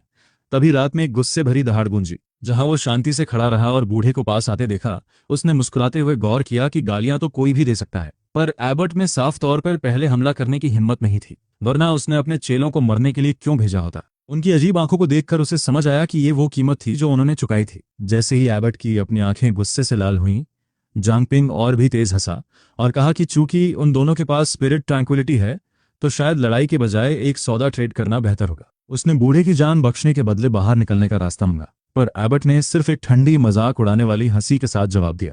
एबट ने उसे नादान कहा और समझाया कि अगर उसे यहां से जाने का रास्ता पता होता तो वो यहां सड़ नहीं रहा होता। उसने माना कि वो निजी तौर पे लड़के को नुकसान नहीं पहुंचा सकता क्योंकि जांगपिंग अभी तक डीमन से करप्ट नहीं हुआ था, पर वो उसे जाने भी नहीं देगा। एक जंगली हंसी के साथ एबट ने ऐलान किया कि लड़का उसके साथ यहीं रहेगा जब तक उसके सारे राज बाहर नहीं आ जाते। जांगपिंग को झुंझलाहट हुई और उसने पूछा कि क्या वाकई में कोई रास्ता नहीं है। तब उसे पता चला कि पहाड़ के आरे अंदर आने तो देती है, पर बाहर जाने का रास्ता नहीं है। जब उसने पूछा कि आयरन टेल ईगल जैसे जानवर कहाँ से आए, तो एबट ने बताया कि वो उन्हें खुद पाल रहा था। यहाँ तक कि चेले भी फंसे हुए थे। जिंदा रहने के लिए उन्हें डीमन बीस्ट खाने पड़ते थे, जो करप्शन का सामना किए बिना मौत की सजा के बराबर था। एबट, जिसे यकीन था कि लड़का फंस चुका है, उसने समझाया कि उसका सीक्रेट फॉर्मूला ही इकलौती चीज थी जो उस पागलपन को टाल रही थी। ये बिल्कुल वैसा ही था जैसा जांगपिंग को शक था, हालांकि हकीकत कहीं ज्यादा भयानक थी। जिससे उसने पूछा कि एबट उसे जिंदा चाहता ही क्यों है। एबट ने एक टेढ़ी मुस्कान दी और बताया कि उस फॉर्मूला के लिए सबसे छोटे चेलों के मांस को रोजाना के टॉनिक में पकाना पड़ता था। माउंट शिन्फो का नाम 1000 बुद्धिस्ट के नाम पर रखा गया था। फिर भी एबट ने मजाक उड़ाते हुए पूछा कि क्या लड़के को उस विरासत लेगेसी की असली कीमत समझ आई। जांगपिंग की रूह कांप उठी जब उसे एहसास हुआ कि लगभग 4000 लोगों में से सिर्फ ये कुछ ही बचे हैं। एबट काफी प्राउड दिख रहा था। उसे एहसास हुआ कि उसका पेट मरोड़ रहा है, क्योंकि ये कोई मंदिर नहीं बल्कि एक जीता जागता परगेटरी था जिससे बचने का कोई रास्ता नहीं था। एबट के एरोगेंट चेहरे को घूरते हुए जांगपिंग ने कहा कि अब जब सारे डिसाइपल्स मर चुके हैं तो दवा बनाने के लिए कोई बचा ही नहीं है। एबट इतना हंसा कि उसकी आंखों में आंसू आ गए और कहने लगा कि उसे इन बीस्ट्स को खाने में कोई डर नहीं लगता और वो खुशी खुशी इंतजार करेगा कि पहले कौन मरता है। उसने गौर किया कि जमीन पर पड़ी ये लाशें उसे 10 साल से भी ज्यादा समय तक जिंदा रख सकती हैं, जिससे जांगपिंग की किस्मत दांव पर लग गई। जैसे ही एबट की आंखों में मांस के लिए लालच दिखा, जांगपिंग ने बस इतना पूछा कि क्या उस बूढ़े में उसे खाने की हिम्मत है। उसने एक गहरी और डरावनी हंसी हंसी, जिससे एबट की हालत खराब हो गई और बूढ़े ने घबराकर पूछा कि भला इसमें हंसने वाली क्या बात है। एक कोने की तरफ बढ़ते हुए उसने पर्दा फाड़ा और उसमें आग लगा दी। जैसे ही आग की लपटें उठी, उसने शांति से पूछा कि अगर सारी लाशें जला दी जाएं तो एबट कितने दिन टिक पाएगा। एबट का गुस्सा 7वें आसमान पर पहुंच गया और वो दहाड़ते हुए लड़के पर चिल्लाया कि क्या उसकी वाकई ऐसा करने की हिम्मत है। कांपते हुए हाथों से जांगपिंग ने लाइटर गिरा दिया और आग तेजी से बिस्तरों और फर्नीचर में फैलने लगी। अपनी कीमती रसद प्रोविजंस को धुएं में उड़ते देख एबट पागल हो गया, जबकि उड़ती हुई गर्मी के बीच जिनपिंग का चेहरा अजीब तरह से शांत और सौम्य लग रहा था। बूढ़ा गुस्से में चिल्लाता रहा और लड़के से पूछा कि क्या वो मौत मांग रहा है, पर जिनपिंग ने बस अपने हाथ फैला दिए। एकदम मासूम बनते हुए उसने बूढ़े मंक से कहा कि उसका हाथ बस फिसल गया था। जब में एबट ने एक लंबी छलांग लगाई, उसकी उंगलियां पीली पड़ गईं और नाखून एक तेज रोशनी के साथ चमकने लगे, जिससे उसकी परफेक्टेड ईगल क्ला टेक्निक का पता चला। जांगपिंग की सांसें थम गईं। उसने सोचा कि इस लेवल तक पहुंचने के लिए किसी को कितनी गोलियां खानी पड़ी होंगी, लेकिन जांगपिंग डगमगाया नहीं। आखिर वो वही जुझारू फाइटर था जो वो हमेशा से था। जैसे ही बूढ़े मॉन्क ने हमला किया, जांगपिंग ने हाथ को चकमा दिया और बाईं ओर खिसक गया। उसने गौर किया कि बूढ़ा ताकतवर तो है, लेकिन उसकी स्पीड कम है। उसने एबट का हाथ पकड़ लिया, लेकिन उसकी बनावट घिनौनी और नरम थी। जब चमड़ी उसके हाथ में निकल आई तो जांगपिंग का जी मिचलाने लगा। उसके नीचे अनगिनत पुस्ट्यूल्स थे जो किसी बायोलॉजिकल डरावने सपने जैसे लग रहे थे। एबट अपने खून से सने दांतों के साथ मुस्कुराया। मॉन्क को लड़के की बात समझ नहीं आई, लेकिन उसने समझाया कि डीमन बीस्ट को जन्म देने के लिए पहले खुद बीस्ट बनना पड़ता है। उसने शीखी बघारी कि इसी हाथ ने अनगिनत आयरन टेल्ड ईगल्स को मारा है, और जांगपिंग से कहा कि वो खुशनसीब है जो अगला शिकार बनने जा रहा है, जो कि जाहिर तौर पर बस उसकी अपनी सोच थी। जांगपिंग ने मंक की किस्मत वाली बात को कोसा। तभी एबट ने नरक में जाने और दूसरों को बचाने के बारे में एक बुद्धिस्ट कहावत सुनाई। एबट का हाथ तेज धारदार पंजों में बदल गया और वो बिना रुके इतनी तेजी से हमला करने लगा कि बचने की कोई जगह नहीं बची। जांगपिंग को उन ईगल क्लॉज का सीधा सामना करने के लिए मजबूर होना पड़ा। उसने महसूस किया कि खुशनसीबी से इस हालत में बूढ़े का सिर्फ एक ही हाथ काम कर रहा था। एक स्टाइलिश स्लाइड के साथ उसने बूढ़े मंक के हमले को चकमा दिया। उस पल उसे एहसास हुआ कि बूढ़े की कमजोरी के बारे में उसका शक सही था। एबट एक अनफिनिश्ड प्रोडक्ट था। जैसे ही बूढ़े का बैलेंस बिगड़ा, जांगपिंग तुरंत उस पर झपटा और एक जोरदार वार किया। जांगपिंग ने एबट की बाईं टांग पर हमला किया, और जैसे ही हड्डी टूटी, बूढ़ा हक्का बक्का रह गया। उसे यकीन नहीं हो रहा था कि सालों की आयरन आर्म कल्टीवेशन उसका साथ छोड़ गई। जल्द ही उसकी दाईं टांग का भी वही हाल हुआ और वो अधमरा हो गया। जांगपिंग कमर पर हाथ रखकर खड़ा हो गया और अपनी चालाकी पर गर्व महसूस करने लगा। उसने बूढ़े मॉन्क को ताना मारा कि अब वो सारा घमंड कहाँ गया, जबकि एबट बदहवास से बैठा था, मानो दर्द का एहसास भी भूल गया हो। इससे पहले कि मॉन्क एक लफ्ज भी कह पाता, जांगपिंग का हाथ नीचे आया और उसकी आंखें हमेशा के लिए बंद हो गईं, लाश पर खून के 5 निशान छोड़ते हुए। आखिरकार जब वो बूढ़ा भूत मर गया तो उसने राहत की लंबी सांस ली। हालांकि ऊपर से वो शांत दिख रहा था, लेकिन उसका दिल ढोल की तरह धड़क रहा था। आखिर ये पहली बार था जब उसने किसी की जान ली थी, और एड्रेनलिन कम होने के बाद ही उसे एबट की शक्तियों में कुछ अजीब सा लगा। बूढ़े का स्पिरिचुअल रेल्म बहुत ही असंतुलित था। पूरी लड़ाई के दौरान उसने ज़्यादा ची का इस्तेमाल नहीं किया था, जिससे जांगपिंग सोचने लगा कि क्या मॉन्क को पता ही नहीं था कि इसे कैसे इस्तेमाल करना है। उसने ज़्यादा सोचना छोड़ दिया, क्योंकि मंदिर उसके चारों ओर जल रहा था और लपटों ने आसमान को रोशन कर दिया था। हालांकि उसे इस स्थिति पर थोड़ा पछतावा भी हो रहा था। हमने देखा कि वो थोड़ा निराश था कि उसे इस रिफ्ट में कोई लेजेंडरी ट्रेजर नहीं मिला। कहानियों की तरह नहीं, जहां हीरोज को जादुई खजाना मिल जाता है।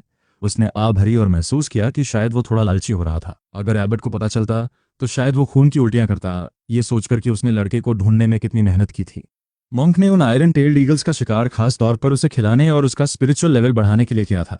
फिर भी जांगपिंग को लग रहा था कि ये काफी नहीं था। उसने अपने जले हुए बालों की कुछ लटों को धीरे से फूंका, और ये पक्का करने के बाद कि उसका लुक अभी भी ठीक है, वो बेमन से जलते हुए खंडहरों से बाहर निकल गया। उसने खामोशी से 1000 बुद्धा माउंटेन और बूढ़े मॉन्क को विदाई दी, और सब कुछ होने के बावजूद उसे एक अजीब सा दुख महसूस हुआ। दुनिया वाकई बहुत अजीब जगह है, उसने सोचा, और आखिरकार उसे रिफ्ट का चमकता हुआ दरवाजा मिल गया और वो बाहर निकलने के लिए रोशनी की ओर बढ़ गया।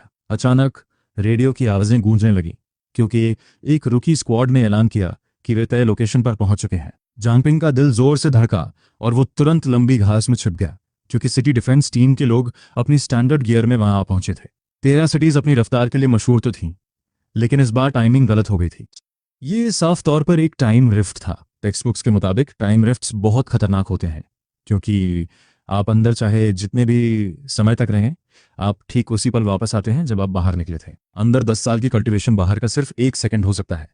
ऐसा रिफ्ट 80 मिलियन में बिक सकता है, जो किसी भी इंसान का सोशल स्टेटस हमेशा के लिए बदल सकता है।